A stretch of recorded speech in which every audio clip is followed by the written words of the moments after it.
No job's too big, no pup's too small. That's a lyric from the theme song for the hit kids show Paw Patrol. And while we don't spend a lot of time talking about TV for preschoolers here at Business Insider, we do love stories about the companies behind these mega brands.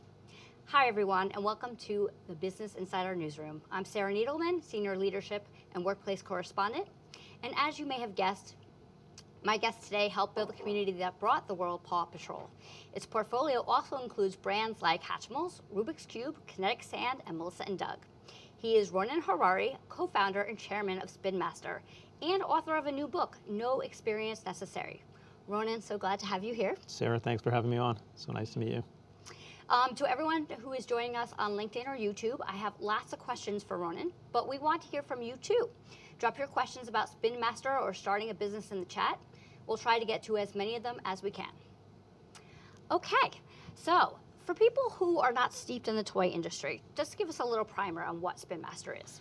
So Spin Master, we consider ourselves a children's entertainment company. Started in 1994 with $10,000 after we graduated university.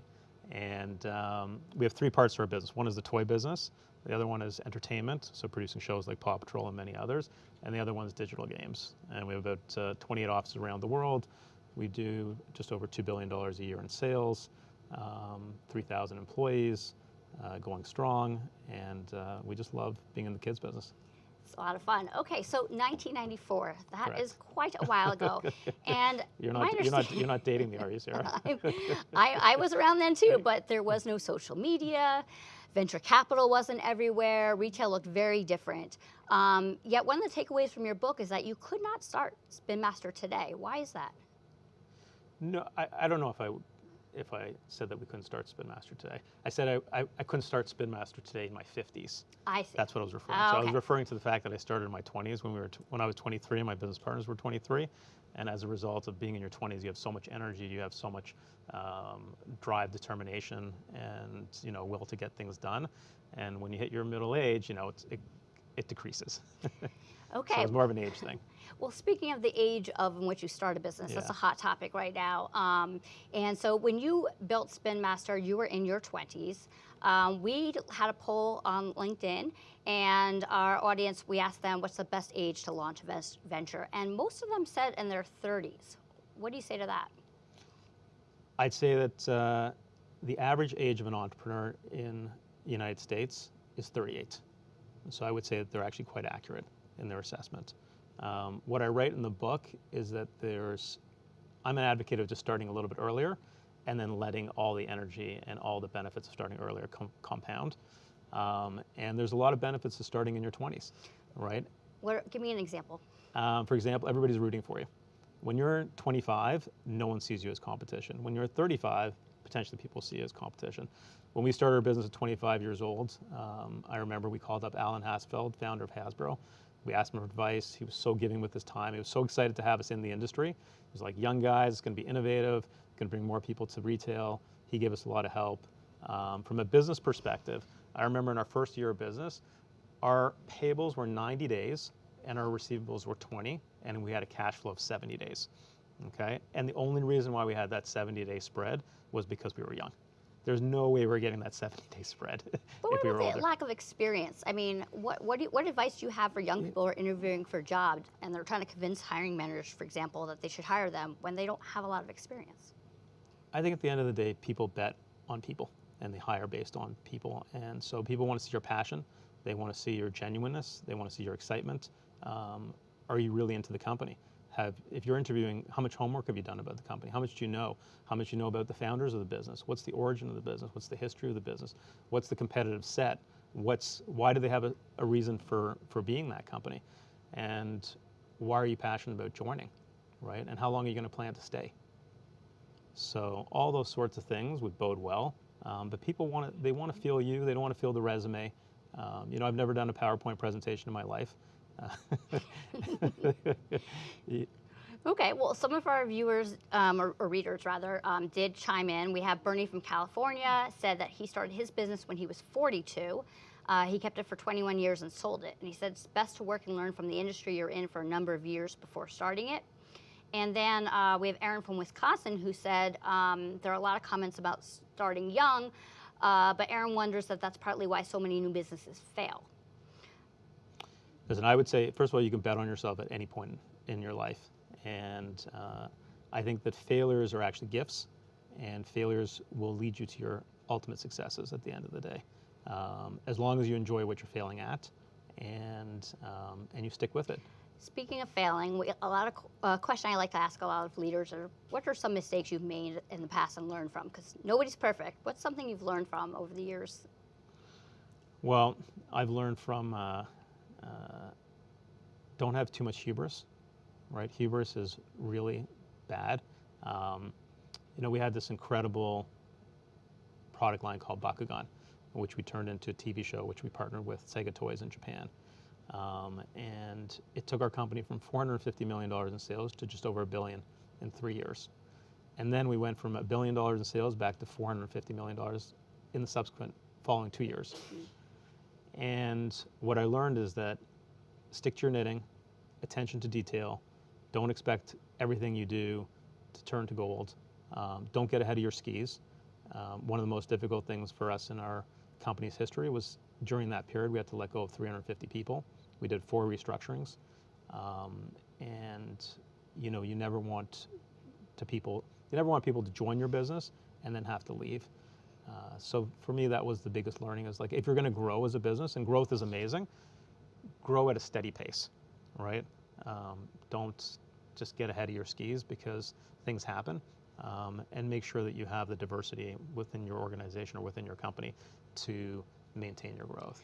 You mentioned partnerships a minute ago, and so I'm trying to get the origin of the business. So the Paw Patrol story, how did that begin, and how did you move into, it looks like, licensing? Paw Patrol actually happened in our 19th year of business, right? So some people are like, oh, it's just like, we just did Paw Patrol, but that's not what happened. And we got actually into licensing as a result of necessity, or producing TV shows as a result of necessity, because what happened was 25% of the toy industry, the products are from TV shows or movies. And every time we would go to Disney or a larger studio and try to get an A license, they'd turn us down. So then we said, well, we might as well start creating our own TV shows and then license the toys back to ourselves. So it was almost out of necessity that we did it. Plus also we realized, like, that's a great way to expand the business. And so we started with Bakugan, which was the first show we did, and as I just said to you, it was really successful. And then we had 3 shows after that. We had Redikai, complete stinker. A dud. You have some duds. Tenkai Nights did not do well. Little Charmers did not do well. Literally, the products that were on the shelf, okay, so every time I would go to the shelf, they would look beautiful. And then I go back the next week, it would look beautiful again. I go back the next week, beautiful. I was like, is there glue on the back of the product? Like, is this People were not taking them why off is the it shelf. stuck? Yeah, you would not have them in your collection. I'm like, why are they stuck to the shelf like that? And then the 5th show we did was Paw Patrol. And the 5th show of Paw Patrol, being our 5th show, was born in the lowest point in our company's history. Wow. Yeah. But it was doggone good, and things worked out. That is one way to describe it. That's how do you spot, like, what's going to be a hit? Like, how do you know, especially in the age of TikTok and YouTube and gaming? It's like, how do you know what's going to resonate with young folks who seem to have, like, very limited attention spans, are very fickle? How do you figure it out? Listen, you want to be as close as you can to the zeitgeist, right? And by knowing what's going on in the zeitgeist, you can identify the white space opportunities. And if you see the white space opportunities, then those are good indicators of where to lean in. So when we did Paw Patrol, we were looking at the preschool landscape in terms of the competitive TV shows that were out, and we noticed there hadn't been a hit in, let's say, 10 years. And it was a bit of a neglected space. And so we felt that as a result of that, we had permission to go in and try our luck at it. Excellent. So another question I wanted to ask you about, like, the other partnerships, like, let's take Melissa & Doug, for example. That's a really big brand. How do you, like, sniff out the opportunities of who to partner with, and how do you set those deals so they're favorable for you? Well, Melissa & Doug was actually an acquisition. So it wasn't a partnership, and it was a company we bought 3 years ago.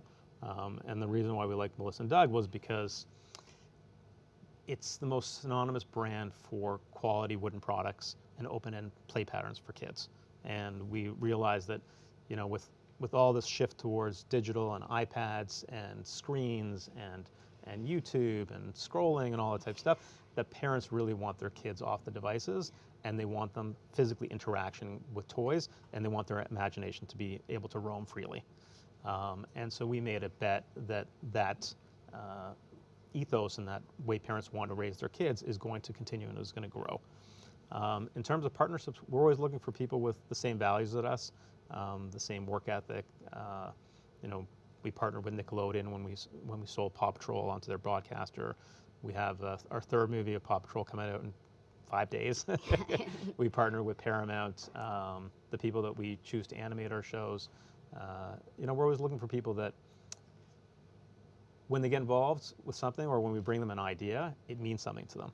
So I'll give you an example. Okay. When we did Bakugan back in the day, it was so for your listeners, Bakugan is basically this action figure that pops out of this plastic ball. And so it came to us from this inventor, 23-year-old inventor, and his whole idea was putting an action figure in a marble. So we licensed it from him. It was just ideas on a piece of paper. And then we developed to a certain point. We were like, it's not great. And so then I took a trip to Japan, and I pitched Tomy. I said, would you partner with us on this? They said, not interested. I went to Bandai. They said, they're not interested. And then I sat with Mr. Kokobun, who doesn't speak a stitch of English. Okay, I was with the translator, and he says, I said, what do you think about this? And he said, give us 3 months and come back, and we're going to partner with you. I left. I came back to Japan 3 months later, and they did the whole magical pop-open transformation with the spring inside, with the magnet, putting a sheet of metal inside the card that's decorated, and you roll it onto the card, I roll it onto the card, we battle it out. And then I looked at him and I said to him, I said, how would you feel about doing a 52-episode animation? And he said, it's going to cost $12 million. Do you have 6? So I said to him, okay, I need 3 months. Roll over or something. Yeah, roll over. As I went back and spoke to the team and stuff like that. We raised the money, came back and said, we're in. And it was just his love of the product at the end of the day. He was just a toy genius. And so those are the types of people we like to partner with, is people that are just like passionate about the product and what the product is going to imbue with the children, okay, and the kids and what it's going to create. And it's more about the creation than just like, oh, we can make some money from this. Anytime it's just about the money, it fails. It's got to be the passion, the real thing, the genuine love for the toy. We have a question from a viewer. Sure, amazing. Jeffrey from Montreal asked, hi, Jeffrey. could you provide some suggestions on how to successfully transition from corporate to running your own business? It's a great question. I think that fundamentally, the biggest thing one's got to do, one has to just make a decision that they want to go into business for themselves. That's the number one thing, and it's the hardest decision you can make, because I think when you sit on the fence, the universe doesn't come towards you. But once you make that decision, there's lots of opportunities that will open up, because you're putting your energy in that. You're invested. You're invested in that direction, and so it's a difficult one, but just make the decision that that is truly what you want to do, and then give it a try. You mentioned the zeitgeist earlier, and that seems to be right now these squishies, Neatos. Yep. But you guys actually have the original with the kinetic sand in my mind, as far as like the sensory. What do you make of the zeitgeist movement now, and what's your way into that? It's a great question. I think people just want to have that tactile feel with stuff. They want to be off the screens. They want to get that feedback from something physical, and I think that's why Neato is doing so well. Plus, also, I think the things can actually spread really quickly over social media now. It's like goes like fire, and I think our team was probably a little bit slow to it. We have the kinetic sand, which is actually a very large business. But the Neato really caught like something in terms of the fact that, I'd say this much: kinetic sand is more of an activity. You have to be more in place and in situ to play with it. But the Neato you can take with you, you can move around. So they have the portability factor that gives them an edge. Got it. Okay, so let's see what else. We talked about duds. Oh, here's one thing I wanted to ask you about. When you found out when you were young that you had a learning disability called, I'm going to pronounce it wrong, dysgraphia? Dysgraphia. Okay. And you made a point of talking about that openly. So tell me a little bit about what that is, and why do you talk about it openly, and what has it meant for you in your career? Thank you for asking me. So I was identified at 10 years old with dysgraphia and a few other commingled, learning challenges. But dysgraphia is the inability for you to get your thoughts out through your hands. So if you read my handwriting, you'd be like, "Oh, Ronnen, you could be a doctor." You're good at writing prescriptions. So what happens is I start writing, and then my hand cramps up, and then my writing becomes illegible. And then for me to read it later, I got to go back and rewrite it slowly. But then I lose my train of thought, right? So the reason why I talk about it is that I am super lucky that I got identified, because as a result of getting identified, I got accommodations. So for example, an exam that would take someone an hour to do, I got 2 hours to write the exam. Without the accommodations, there's no way I would have made it through high school, and I probably would have dropped out. And when you drop out, your options become quite limited, and then you could end up on the wrong side of the tracks, or you can end up in jail, right? That's how serious it is, and I'm very passionate because as a result of the accommodations, I graduated high school with a 69. I'm the king of the C's, okay? I was on wait list at Western. My mom was like, go drive to London, it's 2 hours away from Toronto, and go sit there at admissions till they let you in. And that's exactly what I did. I pleaded my case, and they let me in. And university was the greatest thing that happened to me because I got to learn, and it's such a gift and an honor to be able to learn and learn stuff that you're interested in. And I solidified my business relationship with my business partner, Anton. We had our small business called Campus Faces then. Is that where you met, on campus? We met at summer camp, and he met my third business partner at business school at university. So everything coalesced there. And if I didn't make it into university, the business would have started. And then the last thing I just want to say on this point is that the reason why I like talking about it is because not everybody gets assessed, and assessments, if you pay for them, are $6,000, so they're a lot of money. So not everybody can afford assessments. So I'm a very big advocate of people getting assessed, the public school system paying for assessments, because people with learning disabilities have a disability on one side, but they have a gift on the other side. And their gifts are so creative, and society would be a lot better off, okay, if they're contributing their gifts as a result of staying in school and being identified. Excellent. We have another question come in. I love questions. We have Barclay from Idaho says, I'm launching a card game for ages 14 and up. We're currently funding it through Kickstarter, but I don't yet have a large audience. What evidence or milestones would convince you that this could go from a niche educational product into a scalable retail game, and which distribution channel would you pursue first? Well, sounds interesting. I would start locally, right? I think everything starts with the consumer at the end of the day. So putting aside the distribution, the question is, does the consumer have a good reaction to your product? Is there a need for it? And are they playing with it for a long period of time, right? Or are they getting bored after a few minutes? So I would assess that with your locally amongst your consumers. And then if it's educational, it is, we don't do that much educational products. I would do stuff in your local toy stores, and maybe do some live events, and be able to see what's happening with the consumer. I do see some in the mall near me, a Toy Republic. There are lots of people playing card games, so there is like live opportunities, and yeah, it seems like a lot of fun. We are Business Insider. Let me ask you a very businessy question. Sure.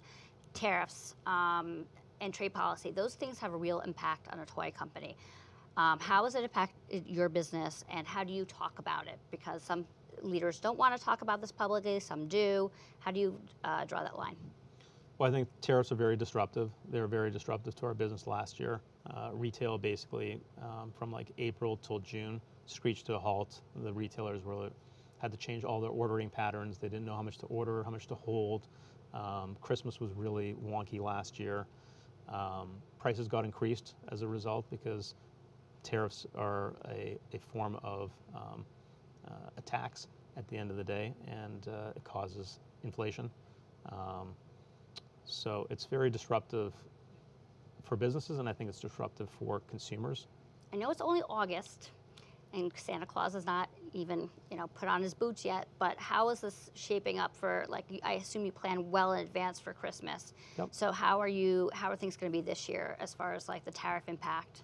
I think everything's settled down. I mean, now it's been over a year, and so everybody's had an opportunity to really digest the tariffs that have been put in place, and so I think it'll be a much smoother year than it was last year. Okay, that's good. Yeah.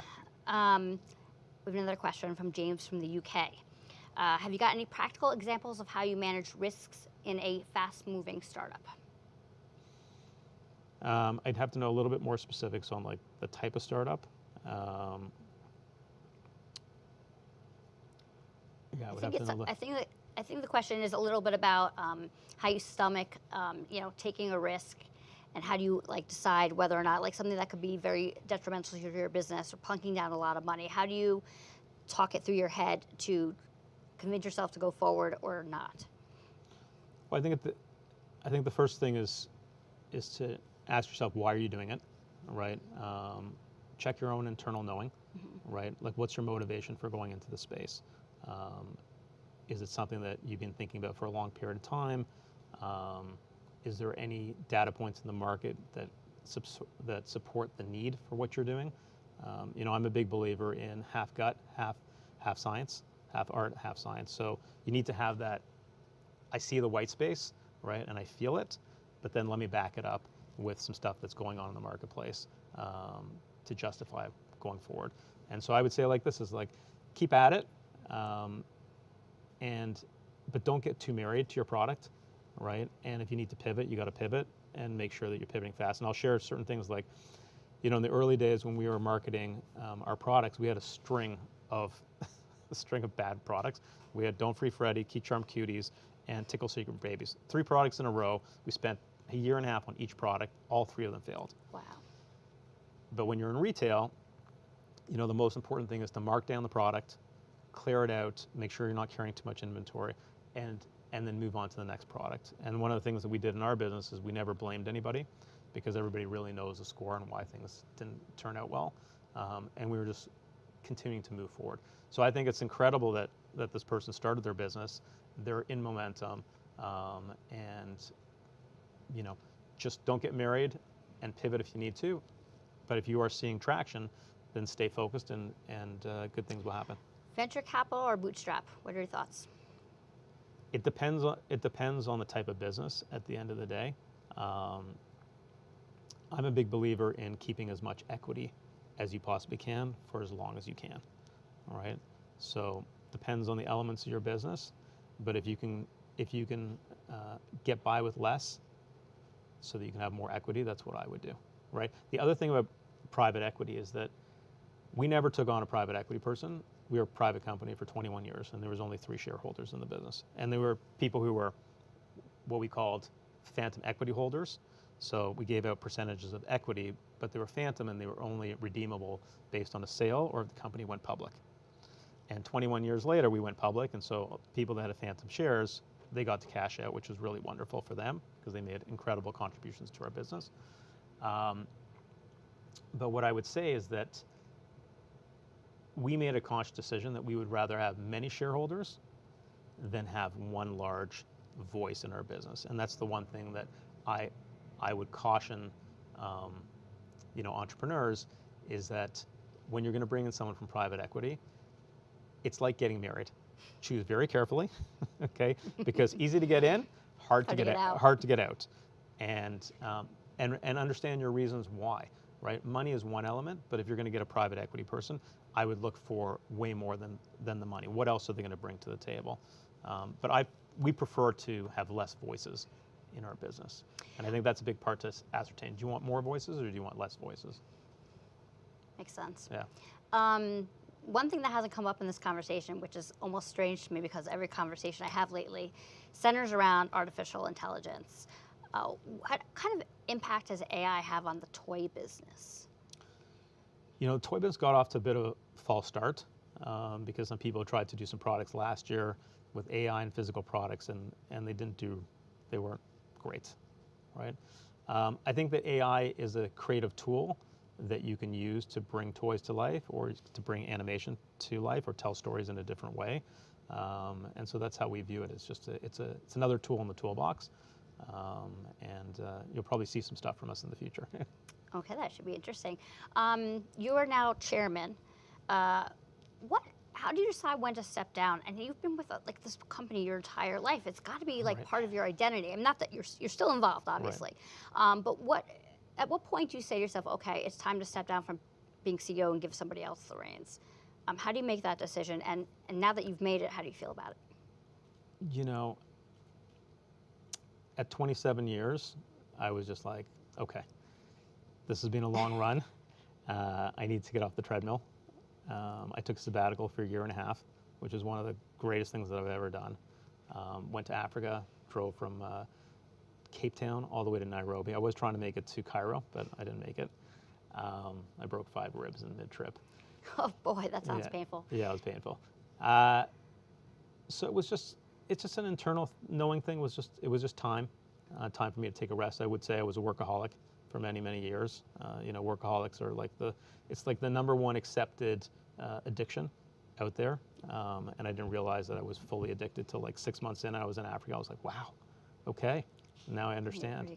But I think it's in my subconscious. I knew that I had to get off the treadmill. And I think the last thing I'd share with you is, the greatest thing about not being the CEO is that you give your company an opportunity to see if it can live beyond the founders.